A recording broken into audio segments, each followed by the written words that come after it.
queridos, mais uma vez estamos aqui reunidos, dando continuidade ao trabalho das palestras virtuais. E primeiramente convido a todos para que neste momento, unidos em pensamento, unidos em coração, possamos agradecer a Deus Pai pelo dom da vida e pela oportunidade de estarmos juntos, aprendendo um pouco mais. Que Deus, nosso Pai, ilumine a todos nós.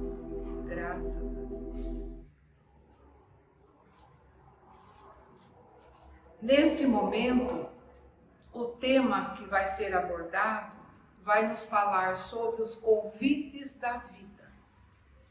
E esse título é um dos livros de Divaldo Pereira Franco, pelo espírito de Joana de Ângeles. Então, nós vamos enfocar vários pontos deste livro. Aonde quer que nós estejamos, nas mais diferentes situações, nós nos defrontamos com os incessantes, incontáveis convites da vida. Mas quais são esses convites? Alguns se dirigem aos amparos do espírito idealista, outros gritam dos desconhecidos, do ser atormentado diante do sofrimento que poderia ser evitável. A tecnologia que faculta altas cargas de informações, muitas vezes falsas, debilitando, conturbando ainda mais as forças otimistas. O medo envolve angústia injustificável, mas diante disso é importantíssimo que façamos primeiro uma reflexão sobre o convite à realidade. Quantos e quantos seres humanos fascinados que se deixam corromper pelas coloridas ilusões, atravessam o portal dos sonhos em ansiosa busca de coisa nenhuma. Muitos preferem o ácido da fantasia, a maconha embriagadora dos absurdos, o entorpecente da irrealidade. Transladam-se de uma esfera a outra, muitas vezes para uma irreal jornada de gozo transitório, donde retornam mais consumidos e desgastados. Outros adentram ao reino mirabolante do vazio, da vaidade e da ignorância, que resultam em desastres e também irreversíveis frustrações íntimas. Ninguém consegue evadir-se de si mesmo, pois onde quer que se encontre, aí também estarão suas aflições, seus problemas. Então é muito difícil catalogar as linhas definitivas da realidade. Nós aprendemos que no mundo das soberanas conquistas do conhecimento, a vida terrestre é oportunidade enobrecedora para progresso. Então que nós saibamos retirar as vendas dos olhos, destruir as lentes escuras que nos impedem de enxergar as claridades reais da vida. Haja o que houver, não podemos nos perder nas fugas ilusórias, no êxtase dos sonhos, porque mais cedo ou mais tarde somos chamados, somos convidados ao despertar para as realidades do caminho. Portanto, a nossa renovação deve ser contínua, com muito esforço, boa vontade, e somente com esse conhecimento, com esse aprimoramento íntimo, nós conseguiremos nos libertar dos sonhos, agonias e ressentimentos. Que as nossas conquistas íntimas possam iluminar a nossa jornada, sabendo harmonizar os próprios objetivos com o bem de todos, convivendo, sabendo viver com a realidade da vida. Sabemos que o planeta Terra que passa, que transita do mundo de expiação para o mundo de regeneração. E principalmente nesses momentos tão delicados, difíceis, necessita de cada um de nós a cooperação, onde o amor e a caridade devem se fazer presentes, o bem de qualquer denominação deve ser abraçado, praticado, a esperança deve ser fortalecida em nosso íntimo para que possamos caminhar, a reflexão importantíssima de sublimes diálogos. A humildade nos leva também à reflexão do desprendimento, a fé, as mudanças, o dever, a luta, a paciência, a cuidadosas realizações. Enfim, o Mestre Jesus nos convida ao trabalho, à meta do serviço de luz que é intransferível. Então, ontem, mulheres, homens célebres fizeram-se notáveis, porque aceitaram os convites da vida como desafios e dos quais liberaram resultados felizes, pois engrandeceram, renovaram outros homens, outras mulheres e o mundo através de seus exemplos. Podemos aqui citar alguns, como Roberto Louis Stevenson, que era tuberculoso, olvidou as penas e tornou-se nobre da literatura. Antônio Francisco Lisboa, o aleijadinho, que apesar das dores cruéis em face da terrível enfermidade que sofria, esculpiu a pedra com arte primorosa. Martin Luther King, ele não temeu a discriminação racial, encabeçou as marchas da paz, alcançando inestimáveis conquistas para os irmãos perseguidos pelo vil preconceito. Vitimados por estranhas enfermidades ou livres delas, mas tocados pelo ideal do amor, incontáveis servidores da humanidade atenderam os convites da vida. Vamos agora destacar outros convites que são importantes. Podemos dizer aqui, convite ao bem. A problemática do sofrimento humano na atualidade, ela pouco difere das velhas injunções do homem ainda equivocado, que busca progredir, que busca o aprendizado. Multidões ainda padecem de amarguras sem nome, sob inenarráveis condições de miséria orgânica, social, moral, e isso seja nas colossais metrópoles, nas modernas, como também nas pequenas cidades, vilarejos e campos. O sofrimento independe das condições externas que são transitórias, porque as necessidades reais, o infortúnio, decorrem do espírito.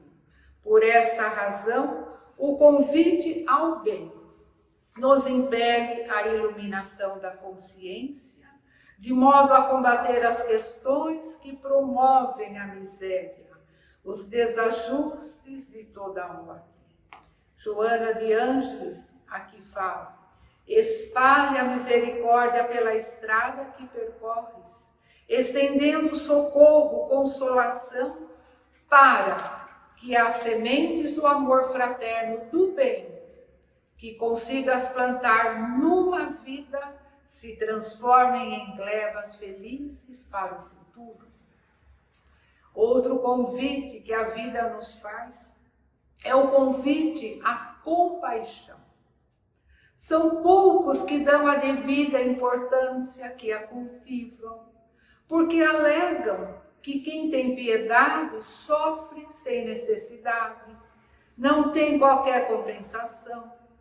E ainda aquele que padece, quando se recupera, retribui a generosidade com a ingratidão.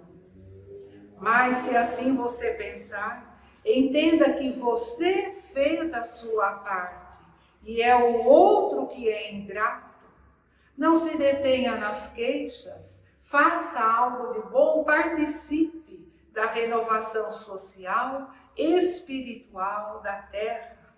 Mesmo que seja pouco, que façamos com amor, oferecendo moedas valiosas de compaixão, de fraternidade. Mas vocês poderiam me perguntar, mas como? Então nós podemos ouvir um irmão atribulado, oferecendo a ele roteiro seguro. Problemas que todos enfrentam, e nós podemos oferecer a essas pessoas que sofrem a moeda da esperança, porque ele se perdeu no jogo das ilusões e muitas vezes está à beira da loucura ou até do suicídio. Podemos ainda fazer uma oração intercessória àqueles que estão colhendo circunstâncias infelizes que causaram e das quais não podem sucumbir. O Mestre Jesus apiedou-se daqueles leprosos e sugeriu que se apresentassem aos sacerdotes e em pleno caminho eles se tornaram limpos. Mas o que isso nos ensina? Esse termo limpo, limpar, significa curar, que todos nós podemos sim nos melhorar ainda nesta encarnação, pois tendo compaixão para com o próximo, nós temos também a compaixão do Senhor nosso Deus, nosso Pai de misericórdia. Mais um convite que a vida nos faz é o convite à coragem, porque só reclamar não nos leva a lugar nenhum. Quem só queixa, lamenta, é insensato e ainda não parou para observar tudo de bom que possui e não dá o mínimo valor. Basta olhar os hospitais, onde o sofrimento é visível. Tantos sofredores que padecem, aguardando socorro, auxílio. Multidões de mutilados que estão lutando para se readaptarem à vida. Cegos que exercitam a memória. Surdos mudos aprendem a leitura labial para sair do isolamento que se encontram. Crianças com deficiência, síndromes, que se submetem a tratamentos muitas vezes penosos, etc. e etc. Quantos irmãos que têm problemas orgânicos, com limitações em difíceis processos de sobrevivência física. Quantos que sofrem e cujas dores padecem ignoradas. Portanto, nós não podemos cair no pessimismo, é necessário a coragem, a confiança, porque o insucesso acontece a qualquer criatura. Problemas são desafios que vão nos impulsionar a ir à luta. As dificuldades são como testes de promoção espiritual. Jesus no Evangelho nos fala, tende bom ânimo. Então nós devemos entender a importância de valorizar o que somos, o que temos, como a visão, a palavra, a audição, os movimentos, a lucidez, etc, etc. Então que nós saibamos distribuir bênçãos entre aqueles que carregam os fardos mais pesados, seja qual for a provação que nós estamos passando, enfrentando, que tenhamos a coragem, porque o pior que pode acontecer a alguém é entregar-se à descrença, à falta de fé e querer caminhar na escuridão. Mais um convite da vida é o convite quanto à decisão. Disse Jesus, não se serve bem a dois senhores. Não é possível evoluir espiritualmente se ficar corrompido pelas ambições mundanas.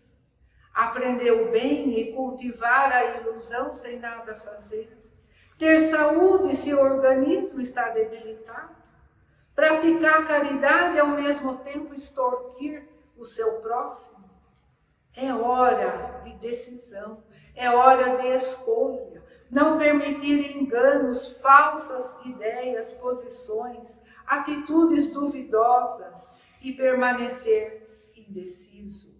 Então, o convite do Cristo é imperioso, é imprescindível que cada um decida o que deseja da sua vida, como conduzi-la, se propondo a seguir em frente, rumo ao caminho do bem. Mais um convite tão importante que a vida nos faz é o convite quanto à disciplina. Seja onde for, faz-se necessário. Os ingratos desconsideram-na. Os atormentados teimam em evitá-la. Os ignorantes não conseguem entendê-la. Os vândalos corrompem-na. Os pervertidos pensam mudar a estrutura. Mas, incorruptível, a disciplina traça as linhas firmes, vigorosas. Infelizmente, em quase todos os lugares, homens a corrompem, enlouquecidos pela tirania do seu eu, sob o peso da irresponsabilidade. Nesses dias modernos, quantos desacreditam da disciplina, alegando que é um esforço em vão, mas a lei divina nos mostra que somente sofre o homem que se corrompe pelos desvarios da insensatez, do orgulho, do egoísmo e pela falta de disciplina. Então ela é necessária tanto no exercício das pequenas tarefas, como nas maiores, porque é a base da paz, do progresso moral e espiritual. Um convite ainda importantíssimo para todos nós é o convite ao estudo. Por que é tão importante? Porque é através do estudo que nós vamos ter a informação, o esclarecimento, o conhecimento. Então nós podemos citar aqui os céticos, aqueles que duvidam de tudo e que ainda eles ficam subestimando os informes espiritualistas com sarcasmo e com azedume. Os tratadistas, que são aqueles que tudo negam, são aqueles, como a gente fala, os do contra, porque eles também não aceitam a imortalidade do espírito e apoiam-se em vãs filosofias, como se elas pudessem equacionar os enigmas da inquietação humana. Os anarquistas, que diante das alterações econômicos sociais, arremetem revoltados com fúria contra as vivas lições cristãs, desejando tudo corromper e aniquilar. Os odiernos, que se consideram moderníssimos, assumem atitudes aberrantes, são condutores da mente e do comportamento do homem e alegam que a felicidade pode ser adquirida através de alucinógenos, gozos fugazes, que na verdade nada mais é do que a aflição disfarçada.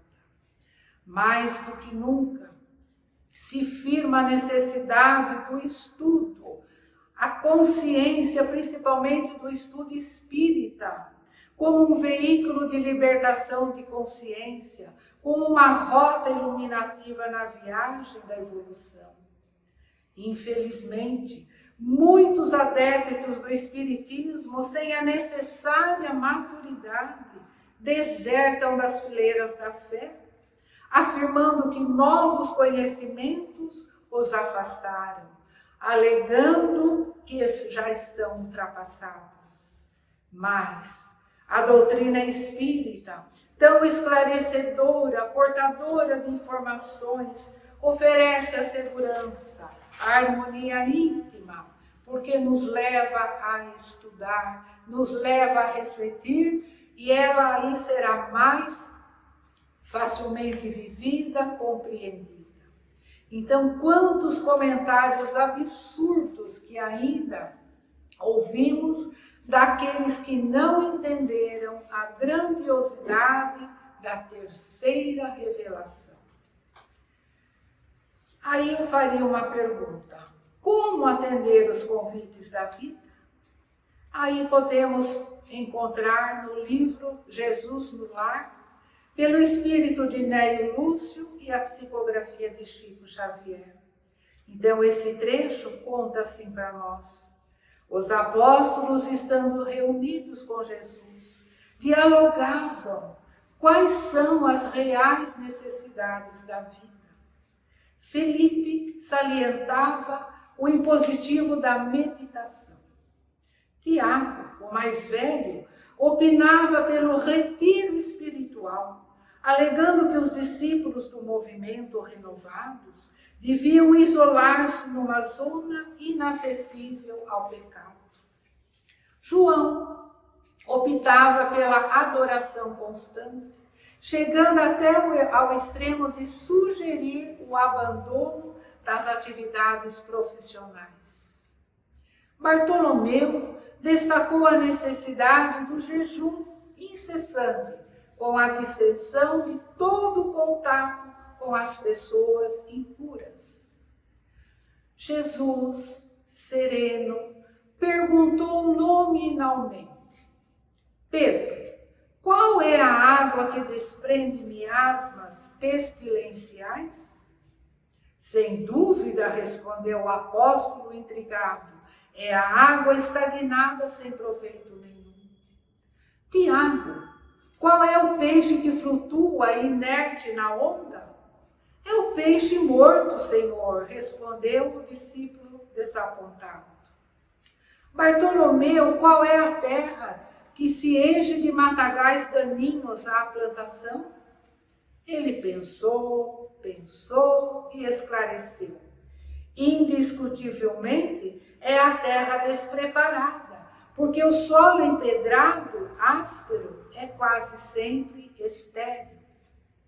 O Mestre Jesus, evidenciando sincera satisfação, concentrou a atenção em Tadeu e perguntou: Tadeu, qual é a túnica que se converte em ninho de traça destruidora? É a túnica não usada. Endereçando ainda expressivo gesto a Judas, interrogou: o que acontece ao talento sepultado? Perde-se por inútil, Senhor. Logo após, Jesus assinalou com o olhar e falou mais incisivo: Tiago, onde se açoitam as serpentes e os lobos? Nos lugares em ruína, abandonados. André, disse o Cristo, qual é em verdade a função do fermento? Mestre, a missão do fermento é dar vida ao pão. Em seguida, pousando nos companheiros o olhar penetrante, doce, acrescentou: o templo está repleto de adoradores e a miséria rodeia Jerusalém. Se a luz não serve para expulsar as trevas, se o pão deve fugir do faminto, e se o remédio precisa distanciar-se do enfermo, onde encontraremos proveito no trabalho a que nos propomos? O reino divino guarda o imperativo da ação.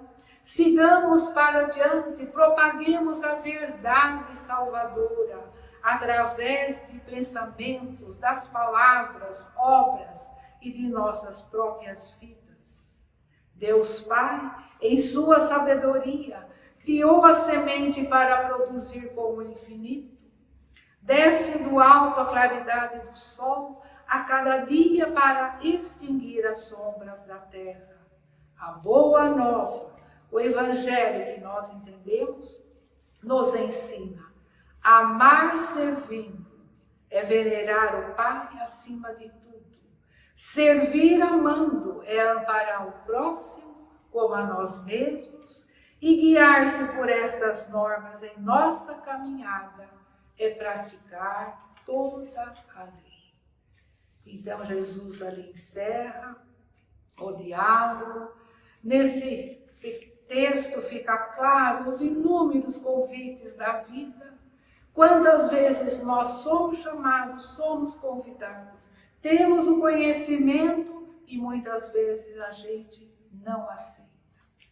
Mas dependerá da atitude de cada um de nós.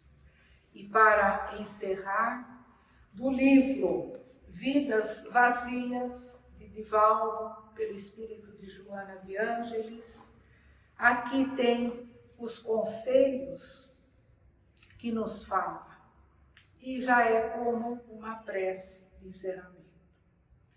Ouve a voz do coração que te fala de amor e de respeito aos valores da vida, dos deveres inalienáveis que a existência física te impõe. Pensa na fragilidade do carro carnal que te conduz. Sê comedido, atencioso no respeito às leis da vida, programadas pelo Criador. Não te revoltes. Esforça-te por manter uma conduta equilibrada. A existência física é transitória, muitas vezes com surpresas que podem ser provenientes das existências passadas. Você dispõe da faculdade de discernir o que o livre-arbítrio tudo possas e tudo queiras. O recomeço é sempre uma oportunidade luminosa de dar prosseguimento ao bem. Aproveita a sua existência física para praticar o conhecimento adquirido pela misericórdia divina. É a lei de justiça, de bondade, que permite o aprendizado necessário. É indispensável que sejam aproveitados todos os momentos. Não se deixe envolver pelas sombras da indiferença, do desrespeito. Lembre-se de que uma jornada, o passo a passo, é fundamental. Cuida de teus compromissos atuais, onde estejas, com os recursos ao teu alcance, sem exigências, porque nas soberanas leis do universo não há exceção e nem privilégio. Confia nas tuas possibilidades. A vida em si é um sublime convite. Que Deus Pai abençoe a todos nós. Graças a Deus.